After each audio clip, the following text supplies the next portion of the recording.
Sabe aquela pergunta, de onde a gente veio? Então, hoje a gente vai fundo em uma resposta bem específica, que vem de um texto de teologia lá do século XX. A ideia central dele é que toda a humanidade compartilha uma origem única. E olha, é surpreendente. Bora destrinchar esse argumento passo a passo. Pois é, essa é uma daquelas perguntas essenciais da vida, né? E é exatamente por aí que o texto que a gente vai analisar hoje começa. Então, a nossa fonte é esse texto de teologia aí. Ele se propõe a dar uma resposta, digamos, definitiva para essa grande questão. E o mais interessante é como ele faz isso. Ele monta o argumento usando duas coisas: os textos sagrados e o que ele chama de evidências científicas. Vamos ver direitinho como essa estrutura funciona. Beleza, então vamos direto ao ponto. A tese central do autor é bem clara, sem rodeios. Toda a raça humana é, na verdade, uma única espécie e todo mundo descende de um único casal original. Simples assim, começando com só duas pessoas. Ok, e para sustentar uma ideia dessas, o texto se baseia em dois pilares principais. O primeiro deles, que para o autor é talvez o mais importante de todos, é a evidência que ele encontra nas Escrituras. O argumento, como já era de se esperar, começa lá no livro de Gênesis. A ideia central aqui é que a árvore genealógica de todo mundo, sem exceção, começa com um único casal, Adão e Eva. E aqui a gente vê um ponto-chave da argumentação, a interpretação literal das palavras. Aquela frase, mãe de todos os viventes, tirada direto de Gênesis, é usada como uma prova de que Eva é literalmente a matriarca de toda a humanidade que já pisou na Terra.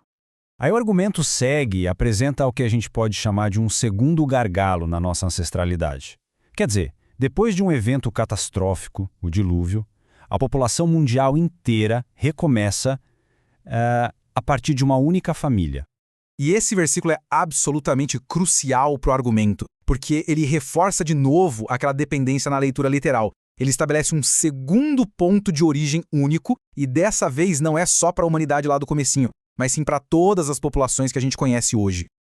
Mas o argumento não fica só em Gênesis, não. Para o autor, a consistência teológica é tudo. Por isso, ele vai buscar uma ponte, uma conexão entre o Antigo e o Novo Testamento, para mostrar que essa ideia de uma origem comum é tipo um fio que atravessa a Escritura inteira. E com essa citação do livro de Atos, o autor meio que amarra a ponta do primeiro pilar do argumento dele. A ideia de um só sangue é apresentada como a confirmação, lá no Novo Testamento, daquela história que começou em Gênesis. Assim ele cria uma narrativa única e coesa sobre a nossa ancestralidade. Bom, agora a análise muda completamente de rota. O autor se vira porque ele chama de o testemunho da ciência. É com isso que ele vai construir o segundo pilar do argumento. E ele organiza essas evidências científicas do jeito que ele as interpreta, claro, em três categorias. Primeiro, a história. Segundo, os idiomas. E terceiro, a nossa natureza física comum. Tudo isso para apoiar aquela mesma conclusão, uma origem única. Começando pela história, o que o texto faz é juntar a narrativa da Torre de Babel com algumas teorias antropológicas da época, como por exemplo a da migração pelo Estreito de Bering, e na visão do autor, todos esses padrões de dispersão de gente pelo mundo apontam para um único ponto de partida, a Ásia Central. Depois, o texto olha para os idiomas. A lógica aqui é a seguinte: se a gente for cavando as raízes das milhares de línguas que existem no mundo, vamos achar semelhanças. E essas semelhanças, segundo o argumento, apontariam para uma única língua-mãe, uma língua ancestral, o que, claro, reforçaria a ideia de um único povo original. E por último, a biologia. O autor lista uma série de características que todo mundo compartilha. Por exemplo, todas as raças formam uma única espécie e podem ter filhos entre si. A gente também está sujeito às mesmas doenças, nossos corpos são estruturalmente parecidos, temos a mesma temperatura corporal normal, o mesmo pulso, a mesma respiração. A conclusão dele: as diferenças raciais são, nas palavras dele, basicamente menores. Bom, e agora a gente chega na parte final, onde o texto vai amarrar tudo isso, vai juntar os dois pilares. A intenção aqui é mostrar que, na visão do autor, tanto a revelação divina quanto a observação científica estão, no fundo, contando a mesmíssima história. E aqui a gente tem um resumo perfeito da lógica do autor. De um lado, a prova que vem das Escrituras, a descendência de Adão e Eva, o repovoamento com os filhos de Noé e os ensinamentos do apóstolo Paulo. Do outro lado, a prova científica, as migrações históricas, a ideia de um único idioma original e a biologia que a gente compartilha. O ponto central do texto é esse. Essas duas fontes, que parecem tão diferentes, na verdade apontam para a mesma conclusão: a unidade da raça humana.